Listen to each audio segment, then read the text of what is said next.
Hey guys, The Flock TV, welcome to my channel. Like I said, we're on a mission to get these stories from entrepreneurs, and we're here at Rock and Roll Cafe, the best vegan restaurant in Pennsylvania.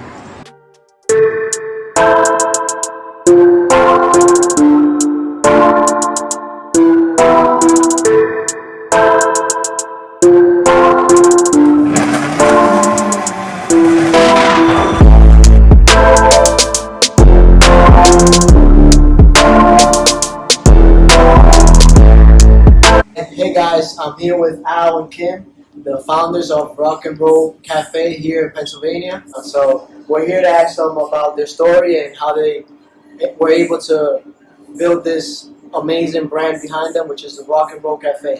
So if you can introduce yourself, Al and Kim, I would highly appreciate it. Like, what's your name? And Okay, yeah. where you? All right, my full name is Badruz Manalongi, but I've been in America for like 21, 22 years, Love it. and I know the vibe of the society, so I actually like kind of cut it short. My name's like over LB. I like that. Yeah, LB. You can be a Yeah, rapper, it's right? LB. It's not like Badruz Like, Manalongi. It's a urban, scary right? name. Yeah, Urban, so I remind myself. It's falsetto. Yeah, so I mean, I've been in America for like 22 years, and until the 22 years, me and my wife, pretty much with the entire family, with some kind of the food business, and after all that, like way coming after, my family-wise, me and my family, basically, we decided like, yeah, we can actually do some kind of food business, and I'm on top of all that. I'm a writer, I'm a poet, I'm a playwright. So, Nice. and my wife is a very she's a very low profile but very good, like awesome folk singer, and she has a lot of like the public paradigm and the folklorism and all that kind of stuff. So we, after all that, like 22 years, came up to the point like, okay, let's do something with the food oriented. But we like to do something like the peaceful for the community, or something like really like a good and in a positive sense, positive energy for the country and all that kind of stuff. And nowadays, the vegan concept is actually like it is still underground, but it's actually coming so forward. Is going to take the lead of the food industry, and I think I could have done like a corner, like a pizza store or the chicken sandwich store or something, make some money. But me and my family is not that kind of family. We would like to do something positive, do something like progressive, and I think that's the main motivation of coming with this business. That we're still with the food business, but not with the mainstream. I mean, not mainstream yet, but we are going to be mainstream. I love that you picked up on that. Yeah. I was actually going to ask you, Yeah. because that was one of the questions. Why a vegan restaurant and not a fried chicken or a pizzeria or anything like that, right? Nice So- like that, yeah. So the next question would be like, why rock and roll? I guess I'm assuming it's because of the music. You mix it It's in there. actually the name, somehow it actually really clicked with my personality and my perception. But this name was actually started by my previous owner. Her name was Cheryl Chabaria. She's really a good personality, good thinking and all that. And she came up with this name. I just bought the business from her, and I didn't change it because it's a nice twist and it's a good name. Awesome. Yeah, I love it. What about you, Kim? What's your background and how did you come into this rock and roll? Well, I guess it was fate. It was just, like I said earlier, it was easy. A friend of mine told me about Al Big, and then he was looking for a partner. So I just walked in. It was easy as that. Were you were you ever an entrepreneur before this, or? I mean, I don't really like having a boss. That's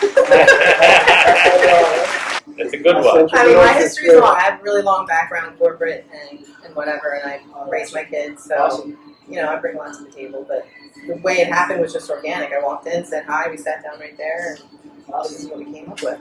Awesome. I love it. I think rock and roll is definitely killing it. We are hoping big time, yes. Yeah. So, do you guys have other investments other than this, or just this is this is it? I mean, at this moment, we do not have any other investment, but we have a lot on our mind, on our imagination, and our hope. So the way Kim and I are working together now, we're going to put it together, and hopefully, I mean, not not long from today. It's going to be pretty soon. Hoping like we're opening up more locations, and it's going to be more and better investment on the same concept and business. I think it's a great idea. I think right now it's like you said, it's coming, the vegan, but I think the vegan train is coming. It's already there. It's already there. We just need to catch it up. Yeah. Exactly. Yeah, the trend is coming really hard. A lot of people are turning to vegan. Even people that are not really that love meat, but understand that their environment, is just. It's really heavy in the news right now too, which is only going to help us. Yeah, exactly. Because it works. Exactly. So, can you tell us any hardships that you have gone through, in the process of this business, like what adversity you have to overcome to be where you're at right now? I know you have a lot of plans for the future, and the future is gonna be great, but you're still afloat, you're still here, you're not in business. So how can you tell us maybe one story or adversity that you had to go through to stay afloat, to stay here? First of all, that we all know in America that the food business is a tough call. First of all, it's a really, really tough call. You have to go on very specific point. You have to range up all of your works and your possibility in a certain time area after the time. Yeah, so, first of all, everybody knows in America that the food business is actually very tough call. It's a very tough call because there is a concern of the expiration date. There is a concern of the freshness, and especially when we run a cafe or restaurant like the Rock and Roll Cafe, you cannot go average. You have to be very sharp, very to the point, and very freshness is our challenge. So with all the concern, it's number one. It's a very, very tough call. Number one. Number two, why is a Rock and Roll Cafe? It's a vegan concept. We know that it's coming strong, coming bold, but not yet actually. So what happened is, when we come up to the market with the Rock and Roll Cafe, we are talking about a linear line or a tunnel of the clientele. It's not like everybody walking around, driving by, they're all vegan. It's a lot of people walking by, driving around, but not a lot of people are vegan. So first of all, it's coming down to a small tunnel. It's coming down to a small layer of clientele. So we're not getting everybody. We're getting the layer who are the vegans or especially the vegetarians. Some of the regular people come to try, but basically our real clientele is a small layer, thin layer of the overall customer. The vegan community now. So it's special and specified more and more and more. Yes. So this is, I think, it's the biggest challenge to actually ring the bell on the right time on the right people, because at this moment it's coming, but not yet. It's not a lot of people. So it's a certain amount of people, and we have to go to them, and we have to ring the bell on that certain people at the right time. Yeah, it's a kind of like a challenge because it's not like an average or overall call. It's a very specific call to the specific people. Gotcha. They're right here, though. Yeah. They're right behind Yeah, us. but they're coming. Yeah. He's stressing. Yeah. So, give us an insight. What was how did you come up with the money to be because not anyone could just start up a business, right? Mm-hmm. So give us you as well. Did she have to pay a fee or anything to become your partner, or did you just like her and she just became your partner? Or and then how you came up with the money to be a business? So actually, the Kim story, the way Kim is walking into this business, is a little bit different than mine, because she came a little bit later than we started the business. When I started the business, even today, I have another partner. So actually, that gentleman came up with his portion, and I came up with my portion of money. It will sound surprising, but still it's true that the people, the first generation immigrant people, they have a very strugglesome life, and they have a very calculative life as well. my wife and me, we both used to work for like an odd job or kind of like a blue collar job and everything. So I would say it's kind of like a heroic story we had. So my wife basically saved the money bit by bit, bit by bit, bit by bit, and I didn't even know. I didn't have any clue that when I told her like I have an opportunity to buy a business, but this business needs this much money to buy, and she just said just go for it. I'll see what can I do, and eventually she came up with a very good chunk of money to buy the business. So especially since we are the first generation immigrant, it's an American, I would say it's like a heroic story for the American society that we are actually very like regular, blue collar people, kind of like a odd job doing people. But I didn't even know my wife saved that much money. And she came up with a good amount of money to buy the business as a partner with another gentleman. Awesome. I love that. I believe that that we need to hear those immigrant success stories. It is a very I think it's a heroic story. If you don't mind, what country are you from? I'm from Bangladesh. From Bangladesh. And you're American, right? Yes. That's awesome. Two different backgrounds Yes. together combined to rock and roll, right? Exactly. Rock and roll. So another question is so what does it take? Like, I don't know if Kim could give us a little bit. What does it take to really, be a restaurant owner? Like practical days, from getting inventory, from the overhead. You don't have to give us a detail of how much you pay overhead, but what are the practical steps to run a business? What does it take to run this business? I mean, for me, coming in as I did, that's all I think about. So when I'm not here, I'm talking about it. If I'm in the store, I'm talking about it. I tell everyone that'll listen about it. So that's how you promote yourself in your business, especially in an area like this. We want to be a neighborhood restaurant and beyond that. Like, we have really big plans for this place. So just walking around, talking to people, going to Whole Foods. When I'm out with my friends, this is what I'm doing. We're just starting the social media part. So it's a lot of footwork, but it's a passion project, and I want to be here, so does he. And it's something that we both love. So we're not just fixing a table, we're making it look like we want it to look in our home. So that's the difference. You know what I mean? It definitely takes a lot of passion. You would say that, a lot of passion to run this small business. Pretty much that's all it We means. have that. Whatever it takes. Yeah. So, but And the magic. What are the practical steps? Sometimes, people maybe get inspired by this video, maybe like, oh, I want to open up a restaurant, or maybe be a franchisee in the future of a rock and roll. But what does it take when it comes to practical steps? And I mean, you don't have to get in details and give us how much you pay for a certain product, or that you guys, or do you guys go to wholesalers and get the fruits and vegetables, and give a little insight of what is it, a practical step? Do you have to pay overhead? Is this your building?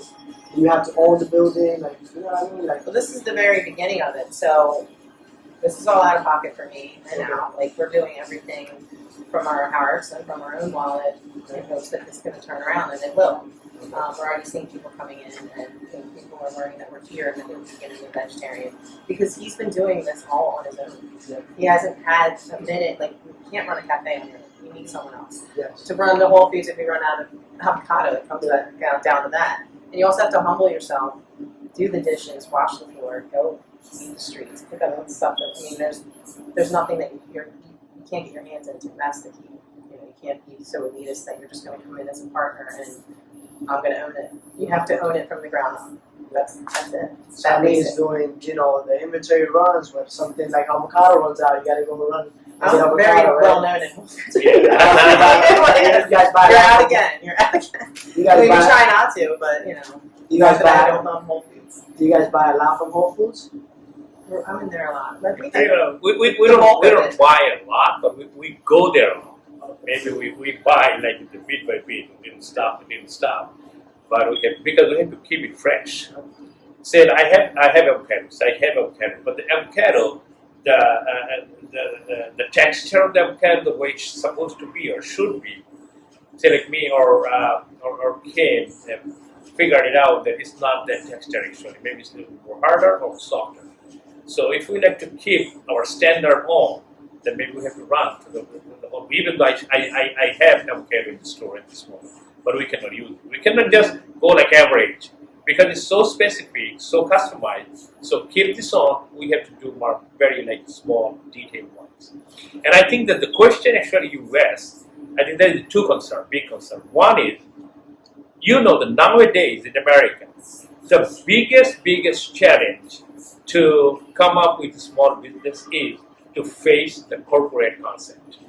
If you have any kind of like a creative, any kind of like a good concept, then you know that in a few days, any kind of corporate, they're gonna just they're just gonna pick it up.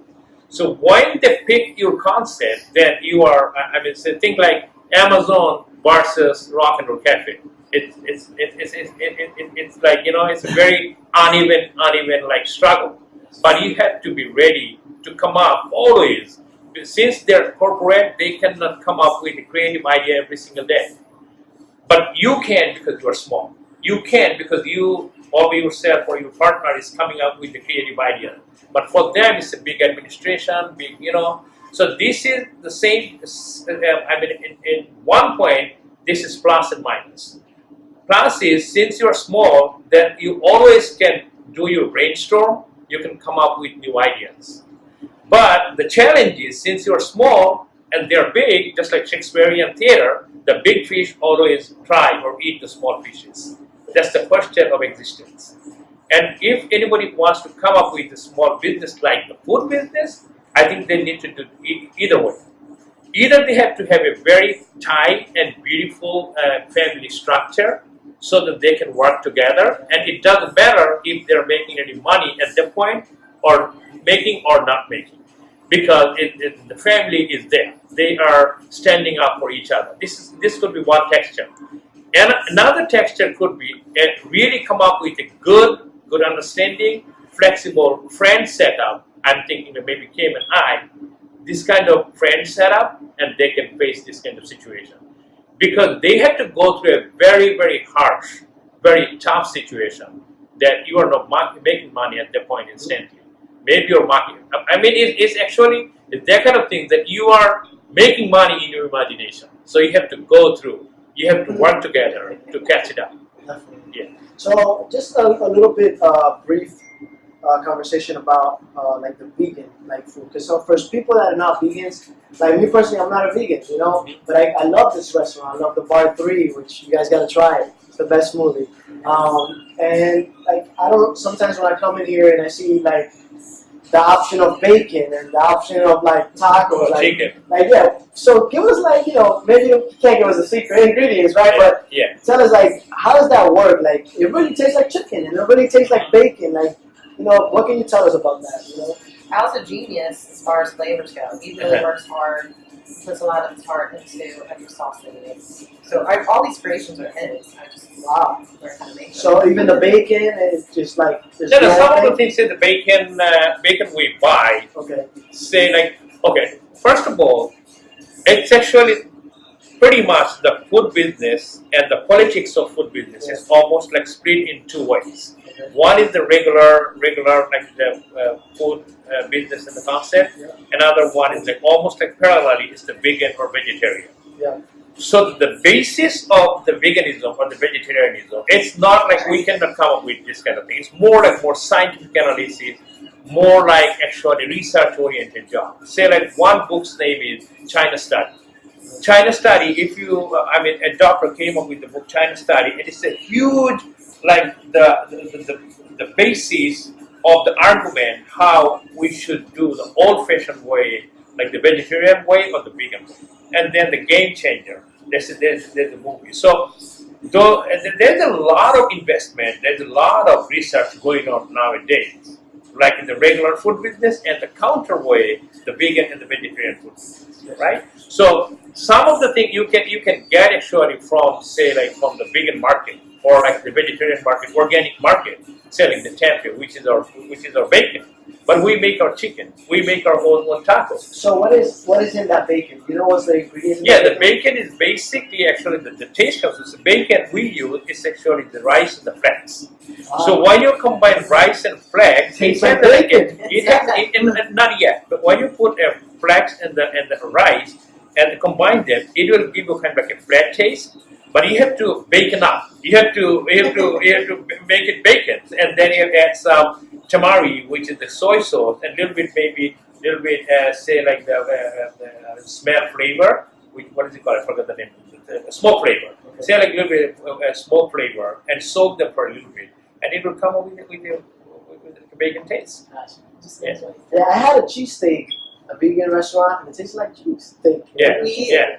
coincidentally just Yeah, partnered there's up a with lot of Cheesesteak research going on now. Right? I mean, before there are a lot of rumor, like if you are vegan or if you go to eat in a vegan restaurant, then you are eating just like a cow. You are eating some grass. It was the rumor, used to be, but nowadays it's not true anymore. It's not meat. It's not rumor anymore. It's real life. You can get and you can develop. And we make a lot of tasty and the healthy food at the same time. Love it, love it. It's not the rumor anymore. It's not meat anymore. It's real. That it's vegan, but at the same time it's tasty. I love it. Yeah. So what did you say about the cheesesteak? I'm sorry. The cheese. No, we had a gentleman come in. His name's Francois. I don't know his last name. Yeah. Sorry, Francois. I'm pronouncing. He brought us in cheese samples: cheddar cheese, mozzarella, and cream cheese. And it's from this region in France, which I shouldn't know, but I don't know. So I will now.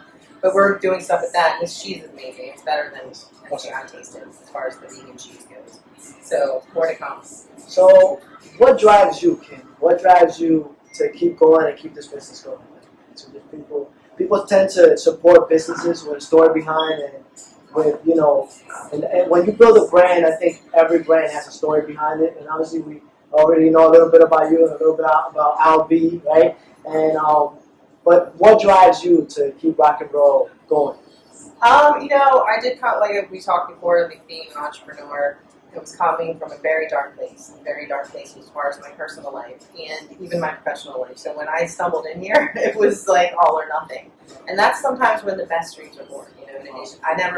I always believe in miracles and that good things were coming my way. I didn't know it was this, but I'm excited. I love being here every day. People that come in here are inspiring as well. And they're talking about their journeys to being vegan or not, or whatever, music, poetry. It's just a really great place to We work. kind of think like it's not all about money. I mean, you have to make money to live your life with dignity. But when you work in here, even Kim and I or whoever, it's not all about money actually. When people come in, it's just not like just not people coming by. Tell us a little bit about the experience that you want to give. Like, what is your plan for both of you guys? Like, when someone comes in the Rock and Roll Cafe, what experience do you want them to feel when they in here? When they leave the doors, they can share that experience with someone else, other than just being a vegan and eating vegan. Well, I think sometimes being vegan or talking about it is overwhelming for people. Yes. It's all personal, and we make it easy. We're not here to be elitist or whatever. We love the food, and we want to have you love it. Yes. If you don't love it, just try it. You can taste it. Like that's how it happens. And I think actually any kind of love, any kind of real love, it's not like mouthing. If we talk about any kind of real love, it's always out of the box. It's not traditional. It's not conventional. It's always out of the box.